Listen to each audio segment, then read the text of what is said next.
Poligami adalah isu yang sering ditolak secara emosional, terutama dalam kekristenan modern, namun jarang dibahas secara jujur berdasarkan kitab suci dan tafsir para ahlinya. Video ini membahas seluruh ayat utama tentang poligami dalam Bible dan Al-Qur'an, disertai penjelasan tafsir dari para ahli, secara netral dan akademis. Pembahasan diawali dari Bible, karena secara historis dan tekstual, pembahasan poligami di sana jauh lebih luas. Dalam Kejadian pasal 16, Abraham hidup dengan Sarah dan Hagar.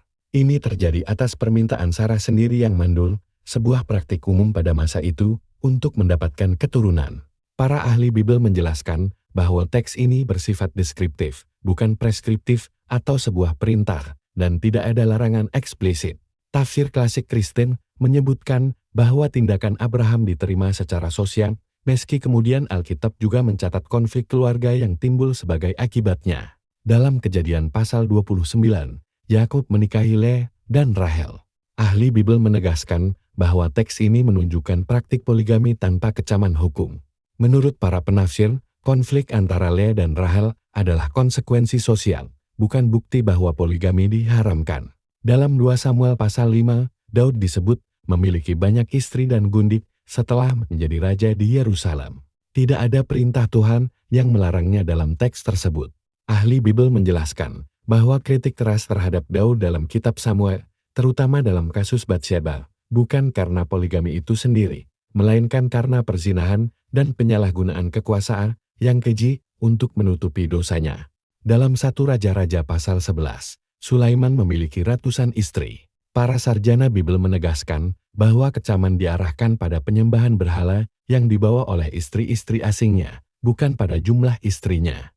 Ini penting, karena teks tidak menyatakan bahwa poligami itu sendiri adalah dosa. Ulangan pasal 21 secara eksplisit mengatur hak warisan bagi suami dengan 2 istri, menunjukkan pengakuan hukum terhadap poligami dalam hukum Musa. Para ahli hukum Taurat menyimpulkan bahwa hukum Musa tidak menghapus poligami, tetapi mengaturnya secara praktis. Dalam Perjanjian Baru, Matius pasal 19 menyebut konsep 2 menjadi 1 daging sebagai ideal pernikahan. Para teolog Kristen menjelaskan bahwa Yesus tidak mengeluarkan larangan eksplisit poligami, tetapi mengembalikan fokus pada kesatuan dan komitmen dalam pernikahan. Dalam 1 Timotius pasal 3, pemimpin jemaat diwajibkan menjadi suami dari 1 istri. Para ahli Bible sepakat ayat ini adalah standar kualifikasi untuk kepemimpinan gereja, bukan hukum universal bagi semua umat Kristen. Beberapa bapak gereja awal seperti Tertullian sangat menentang poligami, sementara yang lain lebih fokus pada larangan bagi para uskup. Akhirnya, karena pengaruh kuat hukum dan budaya Romawi yang monogamis, gereja secara bertahap menjadikan monogami sebagai norma teologis yang mutlak. Berikutnya, kita beralih ke Al-Qur'an dengan pembahasan yang lebih ringkas namun tegas. Dalam surah An-Nisa ayat 3, poligami dibolehkan maksimal 4 istri dengan syarat utama mampu berlaku adil. Para ulama tafsir menekankan konteks turunnya ayat ini adalah untuk melindungi janda-janda perang dan anak-anak yatim, bukan untuk mendorong praktik poligami secara bebas. Syarat keadilan ini mencakup keadilan dalam hal materi, nafkah, dan perlakuan yang merupakan standar yang sangat tinggi.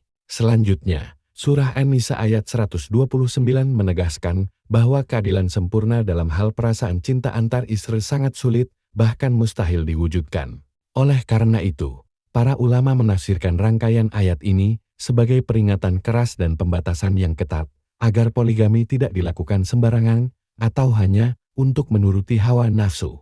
Kesimpulannya, Bible mencatat dan membiarkan poligami sebagai realitas sejarah tanpa mengharamkannya secara eksplisit, sedangkan Al-Qur'an datang untuk membatasi dan mempersempit praktik tersebut dengan syarat hukum yang sangat ketat.